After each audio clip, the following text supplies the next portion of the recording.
fresh meat.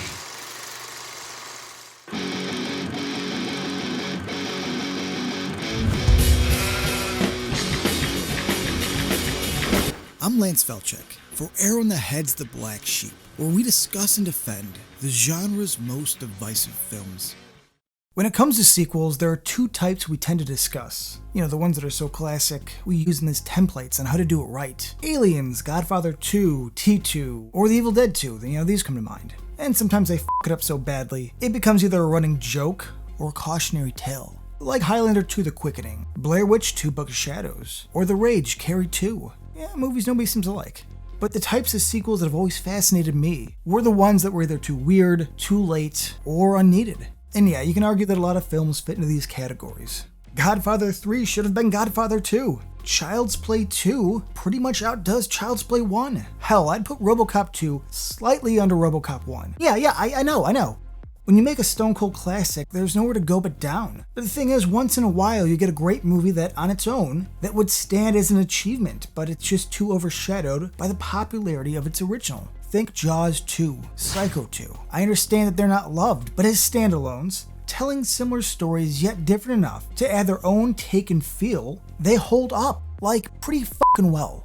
Which brings me to today's Black Sheep entry, a sequel that I believe fits the same criteria. The Fly, though technically a remake, made its own footprint and put Cronenberg in the mainstream. It's a unique and epic film that mixes sci-fi and horror so well, it just can't be replicated. A genre classic with mainstream appeal without compromising the body horror that Cronenberg was known for. Which brings me here, and yeah, I may be taking a lonely road, but it must be said. I love The Fly 2. So let's get down to brass tacks, and I'll tell you why. Or why I love The Fly 2, and you're wrong if you disagree. Set around 9 months after the events of The Fly, Veronica is giving birth to her child at the evil Bartok Industries, who financially backed Seth Brundle's telepods. It's here in a gross yet cool special effect that out of a slimy cocoon, and not a maggot like was previously hinted at, a son is born. Martin Brundle, who shows rapid physical growth and mentally is basically a genius. Now the Bartok Corporation raises him as the property in hopes that his superior mental capacity will help finish his father's work on the telepods, while also studying him with the hopes that he goes through the same metamorphosis. Okay, yeah, this is not as tight or as clever as the original, but The Fly 2 takes a unique and at times more of a sensitive route, where we follow a kid in the adult body of Eric Stoltz, in the innocence of being a lab rat without fully understanding its severity. I love this intense opening birthing scene, sort of a retooling of the dream sequence from the original. We jump straight into the lingering conflict left over from Cronenberg's film, Veronica's child. Now I guess I need to get this out of the way, but as well as the scene is blocked, directed, and edited, there's one thing that's always bothered me. Why would you show Veronica when Gina Davis refused to return? She didn't want to reprise a character just to die off in the opening scene, and yeah, I can't fault a girl for not wanting to waste her time. Then shoot this from another angle where we don't see her face. Replacing the actress comes off awkward, and it had me question from time to time if this was even supposed to be her. And so the story of Martin Brundle begins. Now, Stoltz is perfect as the childlike man who has no experience about the outside world and absorbs everything through books.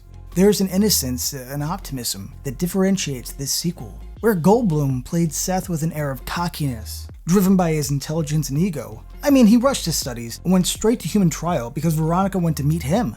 In the 80s, if your girl went to meet a friend with that beard, it's best to write her off because, she ain't coming back. Seth kinda had it coming, or at least, he put himself in a situation where mistakes could be made. Martin, on the other hand, was born into the situation, and was co-opted into doing work under false pretenses with disastrous consequences. This was planned from the day you were born. We'll do everything we can to make it as painless as possible for you.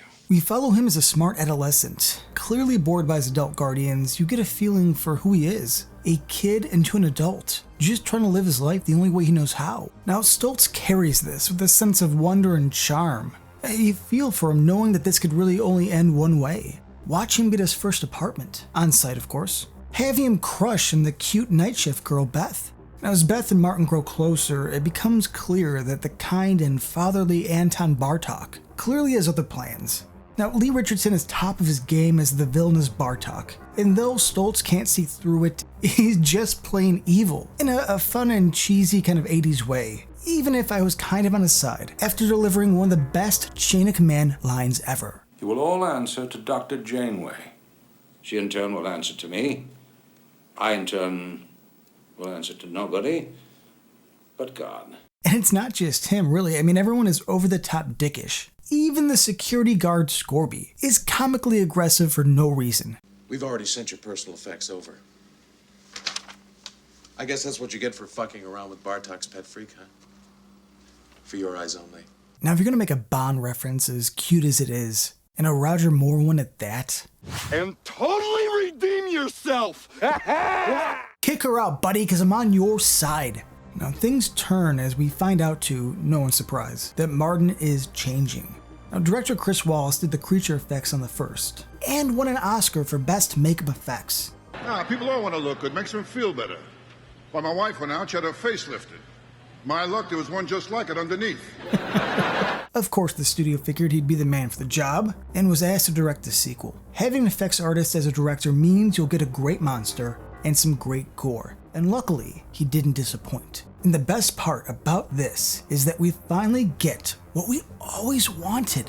A giant fly murdering everyone in sight. Things get cranked way the f*** up, and it's perfect. I mentioned Psycho 2 and Jaws 2 earlier, and how I put this sequel in there with them. Those films and this really are what the original should have been. Amazing B movies somehow, with a 1 in a million shot, became masterpieces. But I love a good B movie. It is schlocky, ridiculous, and terrific. The trifecta of awesomeness. A balding prick of a security guard, eh? No more face. Nice head. Maybe not so much. He just tosses motherfuckers like they're just in the way. You're here, and I need you there. Oh, you're here, are you? Not the f*** anymore. After all this, Martin aims to accomplish what his father had hoped to, and teleport the fly genes into a new host, saving his life. And in a sweet scene in the middle of all this madness, he puts in the magic word. The word Bartok couldn't figure out and take over Martin's work. Dad. The word was Dad. Maybe it's too much of a fairy tale ending, but as an innocent bystander in this whole mess, he accomplished what his father would have if it wasn't for this. Mick Garris and company wrote a film that at its core is B-movie schlock, but he added in a good dose of heart, partnered with the perfect actor to give our protagonist the benefit of the doubt. He didn't kill anyone who wasn't complicit, and crawled through a proverbial river of shit, and came out clean on the other side.